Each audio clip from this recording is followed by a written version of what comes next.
Hello बच्चों, तो आज आप लोगों के लिए ये वीडियो काफ़ी इंपॉर्टेंट होने वाली है, क्योंकि इस वीडियो में बच्चों हम लोग कक्षा 8 का सामाजिक विज्ञान का इंपॉर्टेंट क्वेश्चन को देखने जा रहे हैं। तो यदि मेरे बच्चों यदि आप क्लास 8 में हो और अपने बोर्ड एग्जाम 2023 का तैयारी कर रहे हो तो ये वीडियो आपके लिए काफ़ी इंपॉर्टेंट होने वाली है, क्योंकि इस वीडियो में बच्चों हम लोग सामाजिक विज्ञान का 20 ऐसा वेरी इंपॉर्टेंट क्वेश्चन को करेंगे जो कि आपके आने वाले 2023 के बोर्ड एग्जाम के लिए काफ़ी महत्वपूर्ण है।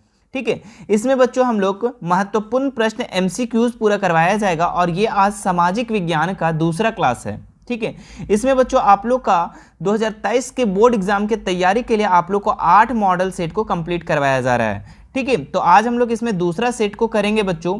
ठीक है, और पूरे 8 सेट को आप यदि कंप्लीट कर लेते हो तो यहाँ से आप लोग का प्रश्न एक भी नहीं छूटने वाला है। ठीक है, तो और इससे पहले वाले सेट 1 को आप देखना चाहते हैं, पहले क्लास को, सामाजिक विज्ञान का पहले क्लास को देखना चाहते हो बच्चों, तो डिस्क्रिप्शन बॉक्स में उसका लिंक दे रहे हैं, वहाँ से जाकर आप देख सकते हैं। तो चलिए आज का हम लोग इसका इंपॉर्टेंट क्वेश्चन को देखते हैं। क्या है इसका इंपॉर्टेंट क्वेश्चन? लिखा हुआ एनुअल एग्जामिनेशन 2023 कक्षा 8 सामाजिक विज्ञान। ठीक है, और आज जो हम लोग करेंगे सेट 2 को करेंगे। तो पहला क्वेश्चन है मेरे बच्चों, देखिए यहाँ पे, भारत का प्रथम गवर्नर जनरल कौन था? ठीक है, तो भारत का प्रथम गवर्नर जनरल कौन था बच्चों? तो यहाँ पे 4 ऑप्शन है, Warren Hastings, Lord Mountbatten, Lord Curzon या फिर लॉर्ड डलहौजी। तो भारत का प्रथम गवर्नर जनरल जो थे बच्चों वो वारेन हेस्टिंग्स थे। तो ऑप्शन नंबर 1 इसका राइट हो जाएगा। चलिए आगे बढ़ते हैं हम लोग दूसरा क्वेश्चन की तरफ। दूसरा क्वेश्चन काफ़ी इंपॉर्टेंट है बच्चों। ठीक है, बहुत बार एग्जाम में क्वेश्चन को पूछा गया है। देखिए क्या लिखा हुआ है, भारत में ब्रिटिश साम्राज्य के विस्तार के लिए किस शासक ने विलय या राज्य की हड़प नीति का सहारा लिया? ठीक है, तो 4 ऑप्शन है, Lord Curzon, Lord Dalhousie, Warren Hastings या लॉर्ड माउंटबेटन। ठीक है, तो लॉर्ड डलहौजी ऐसा शासक थे बच्चों, ये जो विलय नीति, ठीक है, विलय नीति, राज्य की हड़प नीति अपनाए। इसमें क्या किए बच्चों, ब्रिटिश साम्राज्य को विस्तार बढ़ाने के लिए, ठीक है, ब्रिटिश राज्य को बढ़ाने के लिए ये क्या किए, भारत के लगभग 7 राज्य को अपने ब्रिटिश साम्राज्य में मिला लिए। ठीक है, कौन? लॉर्ड डलहौजी। तो इस चीज़ को आप लोग याद रखना कि हड़प नीति कौन अपनाया था? तो लॉर्ड डलहौजी। ये क्या किए थे? राज्य को हड़प लिए थे, है ना। चलो, तो ऑप्शन नंबर 2 इसका राइट होगा। चलिए आगे देखते हैं हम लोग तीसरा नंबर सवाल। ठीक है, काफ़ी लॉलीपॉप क्वेश्चन है बच्चों। प्लासी का युद्ध कब हुआ था? तो बताइए जल्दी से। 4 ऑप्शन है, 1755, 1756, 1757, 1758। तो प्लासी का जो युद्ध हुआ था बच्चों 1757 को हुआ था। तो ऑप्शन नंबर 3 इसका राइट हो जाएगा। ठीक है, चलिए आगे बढ़ते हैं हम लोग 4 नंबर सवाल। क्या लिखा हुआ, अस्थाई बंदोबस्ती किसके समय में शुरू हुई थी? ठीक है, तो William Bentinck, Lord Cornwallis, Lord Minto या फिर वारेन हेस्टिंग्स। ठीक है, तो अस्थाई बंदोबस्ती जो थे बच्चों ये किसके समय में हुई थी? तो लॉर्ड कॉर्नवालिस। ठीक है, तो ऑप्शन नंबर 2 इसका राइट हो जाएगा। ठीक है, चलिए आगे बढ़ते हैं हम लोग 5 नंबर सवाल में। नील विद्रोह की शुरुआत बंगाल के किस जिले में हुई थी? तो नील विद्रोह हुआ था बच्चों, तो ये बंगाल में हुआ था, और ये किस जिले में हुआ? बंगाल के किस जिले में? तो 4 ऑप्शन है, नदिया जिला, चित्तरंजन, आसनसोल या कोलकाता। ठीक है, तो नील विद्रोह जो बंगाल में शुरू हुआ था बच्चों वो नदिया जिला से हुआ था। कहाँ पे? नदिया जिला, गोविंदपुर, यानी ऑप्शन नंबर 1 इसका राइट हो जाएगा। चलिए आगे बढ़ते हैं हम लोग 6 नंबर सवाल। क्या लिखा हुआ है, आदिवासी समाज द्वारा प्रयोग किया गया दीकू शब्द का क्या अर्थ है? ठीक है, तो दीकू शब्द, आदिवासी लोग दीकू शब्द का प्रयोग करते थे, उसका मतलब क्या है बच्चों? महिलाएं, बाहरी लोग, बनिया, इनमें से कोई नहीं। तो बच्चों दीकू का मतलब जो होता है बच्चों बाहरी लोग, यानी ऑप्शन नंबर 2 इसका राइट हो जाएगा। ठीक है, आदिवासी लोग बोलते थे दीकू आ गया, यानी बाहरी लोग आ गए, है ना। तो ऑप्शन नंबर 2 इसका राइट हो जाएगा। चलिए 7 नंबर सवाल को देखते हैं बच्चों। क्या लिखा हुआ है, कैलिको अधिनियम किससे संबंधित था? काफी इंपॉर्टेंट क्वेश्चन है बच्चों, वीवीआई है, याद कर लो इस चीज को। कैलिको अधिनियम किससे संबंधित था? तो 4 ऑप्शन है यहाँ पे, गरम मसाला, चंदन की लकड़ी, रेशमी कपड़ा या सूती कपड़े छीट के। तो कैलिको अधिनियम जो था बच्चों ये सूती कपड़े छीट के इससे संबंधित था। तो ऑप्शन नंबर 4 इसका राइट हो जाएगा। चलिए आगे बढ़ते हैं हम लोग 8 नंबर सवाल में। क्या लिखा हुआ है, पुर्तगालिन नाविक वास्को दी गामा भारत में सबसे पहला कहाँ पहुंचे? ठीक है, तो वास्को दी गामा जो बच्चों आए थे, ठीक है, तो ये भारत में सबसे पहले कहाँ पहुंचा था? गोवा में, कलकत्ता में, कालीकट में या पांडिचेरी में? तो ये पुर्तगालिन जो वास्को दी गामा पुर्तगालिन थे बच्चों। ठीक है, और ये जो वास्को दी गामा भारत पहुंचे थे, कहाँ पे पहुंचे थे? तो सबसे पहले कालीकट में पहुंचे थे। ऑप्शन नंबर 3 इसका राइट हो जाएगा। ठीक है, चलिए आगे बढ़ते हैं हम लोग 9 नंबर सवाल। निम्न में कौन सा मानव निर्मित संसाधन है? तो मानव निर्मित जो मानव खुद से बनाया है, तो कौन सा संसाधन है बच्चों यहाँ पे? कैंसर उपचार की औषधियाँ, झरने का जल, वन, सूर्य की रोशनी। उम्मीद है कि इसका आंसर आप लोगों को पता होगा, है ना। क्या होगा? मानव निर्मित संसाधन, कैंसर की उपचार औषधियाँ, यानी ऑप्शन नंबर 1 इसका राइट हो जाएगा। देखिए ये जो है मानव खुद बनाया है, कैंसर का उपचार, कैंसर का जो दवा है मानव खुद बनाया है। बाकी देख लो, झरने का जल ये तो प्राकृतिक है बच्चों, वन ये भी प्राकृतिक है, सूर्य की रोशनी ये सब प्राकृतिक है, लेकिन ये जो है मानव निर्मित है। ठीक है, चलिए आगे बढ़ते हैं हम लोग 10 नंबर सवाल में। क्या लिखा हुआ? प्राथमिक क्रियाओं का उदाहरण नहीं है। तो प्राथमिक क्रिया, जो प्राथमिक क्रिया है बच्चों, ये कौन सा उदाहरण नहीं है? तो ऑप्शन है यहाँ पे कृषि, खनन, बैंक, पशुपालन। ठीक है, तो कृषि भी तो प्राथमिक क्रिया है, खनन भी प्राथमिक क्रिया, पशुपालन भी है, बैंक जो है बच्चों ये प्राथमिक क्रिया नहीं है। तो ऑप्शन नंबर 3 इसका राइट हो जाएगा। चलिए आगे बढ़ते हैं हम लोग 11 नंबर सवाल में। झारखंड का जादू घोड़ा प्रसिद्ध है। ठीक है, तो झारखंड का जादू घोड़ा किस लिए प्रसिद्ध है बच्चों? कोयला, चूना पत्थर, यूरेनियम या फिर कहाँ? कोयला। ठीक है, कोयला 2 बार आ गया यहाँ पे। ठीक है, तो झारखंड का जादू घोड़ा बच्चों किससे प्रसिद्ध है? तो ये है यूरेनियम से प्रसिद्ध। तो ऑप्शन नंबर 3 इसका राइट हो जाएगा। चलिए आगे देखते हैं हम लोग अगला सवाल 12 नंबर। क्या लिखा हुआ? निम्न में अलौह धातु है। तो कौन सा अलौह धातु है बच्चों जिसमें लोहे की मात्रा नहीं है? सोना, अलौह अयस्क, मैग्नीज, सिंदरी। तो सब में लोह का मात्रा है बच्चों। ठीक है, लेकिन ये सोना जो है ये अलौह धातु है, इसमें लोहे की मात्रा नहीं है। तो ऑप्शन नंबर 1 इसका राइट हो जाएगा।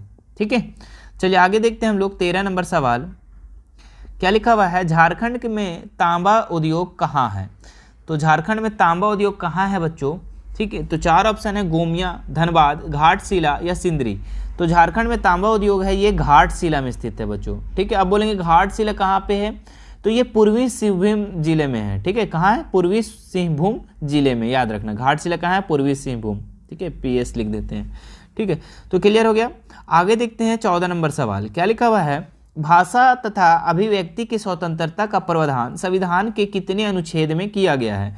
तो 4 ऑप्शन है, 17, 32, 25 या 19। कौन सा अनुच्छेद? अनुच्छेद 17, अनुच्छेद 32, अनुच्छेद 25, अनुच्छेद 19। ठीक है, तो भाषा और अभिव्यक्ति की स्वतंत्रता का प्रावधान जो बच्चों कि आप कुछ भी बोल सकते हैं, किसी के सामने भी कोई भी चीज़ को बोल सकते हैं। ठीक है, तो वो बताया गया है।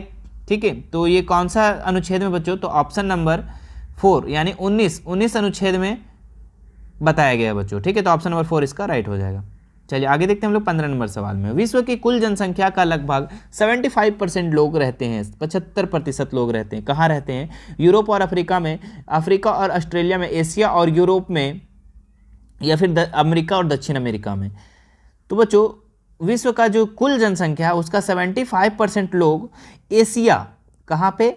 एशिया और अफ्रीका में रहते हैं। ठीक है, एशिया और अफ्रीका में, याद रखना बच्चों। ठीक है, एशिया और अफ्रीका में। तो देख लो आप यहाँ पे कोई ऑप्शन है नहीं है। ठीक है, तो देखिए ऑप्शन नंबर 3 मिल रहा है, तो ऑप्शन नंबर 3 इसका राइट हो जाएगा। यूरोप के जगह में अफ्रीका आप लोग को रहेगा क्वेश्चन में। ठीक है, एशिया और अफ्रीका में, याद रखना। ठीक है, चलिए आगे बढ़ते हैं हम लोग 16 नंबर सवाल। भारत के प्रथम राष्ट्रपति कौन थे? देखो कितना लॉलीपॉप सवाल पूछ दिया है। भारत के प्रथम राष्ट्रपति कौन थे? डॉक्टर राजेंद्र प्रसाद, लाल बहादुर शास्त्री, पंडित जवाहरलाल नेहरू, प्रतिभा देवी सिंह पाटिल। ठीक है, तो भारत के प्रथम राष्ट्रपति कौन थे बच्चों? तो डॉक्टर राजेंद्र प्रसाद, यानी ऑप्शन नंबर 1 इसका राइट हो जाएगा। ठीक है, और आप लोग को कमेंट करके बताना है बच्चों। ठीक है, कमेंट करके आपको बताना है कि भारत के प्रथम प्रधानमंत्री कौन थे। ठीक है, और ये 4 ऑप्शन जो आप देख रहे हैं यही चारों में से किसी एक है। ठीक है, तो आप इसको कमेंट करके जरूर बताना है। ठीक है, चलो आगे देखते हैं हम लोग 17 नंबर सवाल। क्या लिखा हुआ? बाल विवाह का क्या अर्थ है? ठीक है, तो बाल विवाह बच्चों में बच्चा वाले उम्र में ही शादी कर देना बाल विवाह है। देख लो कौन 4 ऑप्शन है। प्रेम विवाह, कम उम्र में विवाह, विदेशी लड़की बोल रहे विदेशी लड़की से विवाह, अंतर्राष्ट्रीय विवाह। ठीक है, तो बाल विवाह क्या है मेरे बच्चों? तो बाल विवाह जो है कम उम्र में विवाह। ठीक है, कम उम्र में, कम साल में ही, कम ईयर में ही, कम उम्र में ही शादी कर देना बाल विवाह है ना, बच्चे में ही। तो ऑप्शन नंबर 2 इसका राइट हो जाएगा। चलिए आगे बढ़ते हैं हम लोग। हंसना नहीं है ना, लड़की को लकड़ी बोल दिया मैं ना, हंसना नहीं। चलो 18 नंबर सवाल देखते हैं। क्या लिखा हुआ है? अस्पृश्यता का क्या अर्थ है? तो तो अप्रिस्यता जो छूने योग्य नहीं हो, जो दिखाई ना दो हो, मानव तस्करी या फिर बंधुआ मजदूरी। अप्रिस्यता का अर्थ जो है बच्चों वो है आपका जो छूने योग्य नहीं हो। ठीक है, तो ऑप्शन नंबर 1 इसका राइट हो जाएगा। ठीक है, अब यहाँ पे एक और सवाल आ सकता है, अदृश्यता किसे कहते हैं। ठीक है, अदृश्यता, तो इसका आंसर आप ये मत कर देना जो छूने योग्य नहीं हो। दृश्यता आएगा बच्चों तो जो दिखने योग्य ना हो, जो दिखाई ना दे हो। ठीक है, तो याद रखना अप्रिस्यता मतलब जो छूने योग्य नहीं हो, और अदृश्यता बोला तो जो दिखाई ना दे हो। ठीक है, दिखाई ना दे। ठीक है, तो इस चीज को याद रखना। ठीक है, लोग कंफ्यूज कर जाते हैं, दृश्यता पूछ देगा तो आप छूने योग्य, चूंकि बोलेंगे सर तो यही बोले थे, लेकिन ध्यान रखना क्या कि आप दृश्यता बोलेगा तो जो छूने योग्य नहीं हो, और जो आप दृश्यता दा से बोलेगा तो जो दिखाई ना दो। ठीक है, चलो 19 नंबर सवाल को देखते हैं मेरे बच्चों। क्या लिखा हुआ है, योगासन किस अवस्था में करना चाहिए। तो 4 ऑप्शन है, बाल्यावस्था, युवावस्था, वृद्धावस्था, उपरोक्त सभी अवस्थाओं में। तो योगा, ठीक है, योगा कब करना चाहिए बच्चों। ठीक है, एक्सरसाइज कब करना चाहिए, बाल्यावस्था में, युवावस्था में, वृद्धावस्था में, बताओ जल्दी से। मेरे 5 गिनने से आप लोग कमेंट करके पहले बता दो जल्दी से। ठीक है, 1 2 3 4 5 कर पाए, अगर कर पाए तो बहुत अच्छा है बात है। ठीक है, और नहीं कर पाए तो इसका राइट आंसर हो जाएगा बच्चों चौथा नंबर, उपरोक्त सभी अवस्थाओं में, चाहे आप बच्चे हो, चाहे बूढ़ा हो, चाहे युवावस्था हो। ठीक है, तो चारों अवस्था में आप लोग को बच्चों कोई भी अवस्था में क्या करना चाहिए, योगा करना चाहिए, है ना। चलो अगला सवाल देखते हैं बच्चों, लास्ट सवाल है इसका। क्या लिखा हुआ है, विज्ञान का लक्ष्य क्या होना चाहिए। मानव कल्याण, नए अनुसंधान व खोज करना, जीवन को विलासपूर्ण बनाना, जीवन को कष्टमय बनाना।